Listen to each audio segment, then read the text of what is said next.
مختصر سی ویڈیو میں آپ لوگوں کو عالم اسلام کے سائنسی اور علمی زوال کے اسباب جو ہے وہ بیان کروں گا۔ عموماً یہ سوال کیا جاتا ہے کہ اگر مسلمان دنیا میں پرومیننٹ رہے، مسلمانوں نے دنیا میں حکومت کی، اور آج وہ علمی لحاظ سے کیوں کمزور ہیں، اور اگر انہوں نے علمی لحاظ سے، سائنسی لحاظ سے کوئی کارنامے واقعی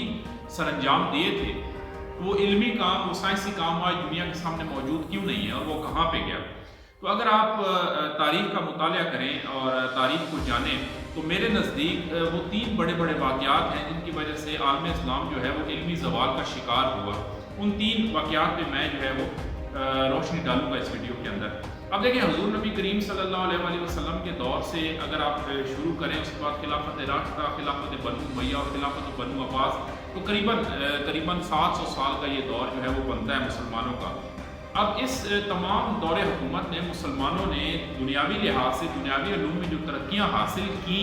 جو انہوں نے سائنسی کارنامے کیے، تحقیقات کی، فلسفے کے اندر، طبیعت کے اندر، ریاضی کے اندر، وہ ساری کی ساری تحقیقات، وہ ساری کی ساری کتب جو مسلمان فلاسفرز نے، مسلمان تحقیق دانوں نے، مسلمان سائنس دانوں نے لکھی، تو چونکہ اس وقت چھاپا خانہ نہیں ہوا کرتا تھا، پرنٹنگ پریس نہیں ہوا کرتا تھا، تو جو بھی فلسفی، جو بھی سائنسدان، تحقیق دان، کوئی بھی تحقیق کرتا، کوئی بھی کتاب لکھتا اس حوالے سے، تو اس کو ہاتھوں سے لکھا جاتا، سیاہی اور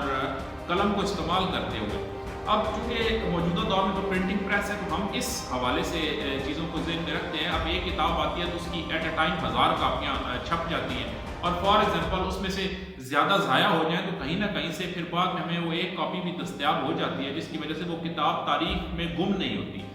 لیکن اب اس دور میں چونکہ پرنٹنگ پریس نہیں ہوتا تھا، تو ہاتھوں سے لکھی ہوئی جتنی بھی کتب ہوتی تھی ان کی زیادہ سے زیادہ ایک ہی کاپی ہوتی تھی، جو وہ عالم، محقق یا فلسفی خود لکھا کرتا تھا۔ اب اس کے بعد اگر اس کی نقل تیار کرنی ہوتی تھی تو یہی پروسیجر اپلائی کیا جاتا، اس کتاب کو سامنے رکھا جاتا اور قلم اور سیاہی سے اس کتاب کو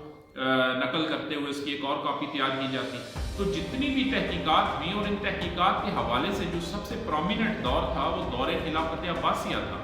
کیونکہ عالم اسلام پہ عباسیوں نے ایک طویل عرصہ جو ہے وہ حکومت کی، اور ان کا دارالخلافہ جو تھا، ان کا جو مرکز تھا وہ بغداد تھا۔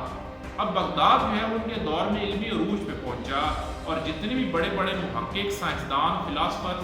اور علماء، صوفیاء گزرے، ان میں سے اکثر کا تعلق بغداد سے رہا، چاہے وہ عالم اسلامی کسی اور ملک میں پیدا ہوئے ہوں، لیکن چونکہ بغداد دارالسلطنت تھا، دارالخلافہ تھا، اور وہاں پہ بڑے بڑے مدارس قائم تھے، بڑی بڑی علمی شخصیات وہاں پہ سکونت پذیر تھی، تو باقی دنیا سے بھی آنے والے علماء، فقہاء یا طالب علموں نے بغداد کا رخ کیا، اور ان میں سے اکثر نے پھر بعد میں اپنی زندگیاں جو ہیں وہ بغداد میں گزاری۔ نظام الملک کے بنائے ہوئے مدرسہ نظامیہ جو تھا، وہ سمجھے اس دور میں بغداد کا پرومیننٹ ایک ادارہ تھا، ایک جسے آپ سمجھیں کہ جس طرح سے آج کل ہارورڈ، آکسفورڈ اور کیمبرج کا آپ نام سنتے ہیں، تو اس ٹائم پہ مدرسہ نظامیہ جو تھا وہ اس طرح کا ادارہ تھا کہ وہاں پہ ایٹ اے ٹائم ایک طرف تو قرآن اور فقہ کی تعلیم دی جاتی تھی، دوسری سائڈ پہ دورہ حدیث کروایا جاتا تھا، تیسری سائڈ میں وہاں پہ طبیعت، ریاضی،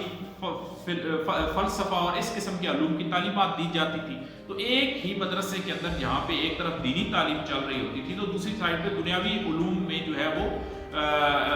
تعلیمات جو ہے وہ دی جا رہی ہوتی تھی۔ اور بغداد جو تھا وہ تمام بڑے بڑے سائنسدانوں، محققین اور فلاسفرز تھے، ان کا گڑھ تھا۔ اب ان تمام لوگوں نے جتنی بھی علمی خدمات کی، جو کتب لکھی، جو ہاتھوں سے لکھی گئی، ان کی نقول تیار کی گئی، وہ ساری کی ساری بغداد کی لائبریریوں کے اندر موجود تھی، بغداد کے اندر پڑی رہی، اور وہ 700 سالوں کا علمی ورثہ جو 700 سالوں کا سفر طے کرتا ہوا ہے وہ بغداد تک پہنچا اور بغداد میں سیو رہا۔ اب اگر آپ عالم اسلام کی 13ویں صدی عیسوی کے آغاز کا مطالعہ کریں تو منگولوں نے چنگیز خان کی قیادت میں عالم اسلام پہ حملہ کیا، خوارزم سلطنت کو تباہ کیا، اس کے بعد ایران پہنچے، اور 1258 میں جب ہلاکو خان کی قیادت میں منگولوں کا سیلاب بغداد کے دروازوں میں پہنچا تو بغداد اپنے علمی عروج پہ کھڑا تھا، اور وہ تمام علمی ورثہ جو 700 سالہ مسلمانوں کی محنت کا ثمر تھا وہ اس وقت بغداد کی لائبریریوں میں موجود تھا۔ اب یہاں پہ ہوا کیا کہ منگول چونکہ ایک اجٹ قوم تھے، ایک وحشی قوم تھے، وہ نہیں جانتے تھے کہ علم و ہنر کیا چیز ہے، وہ منگولیا کے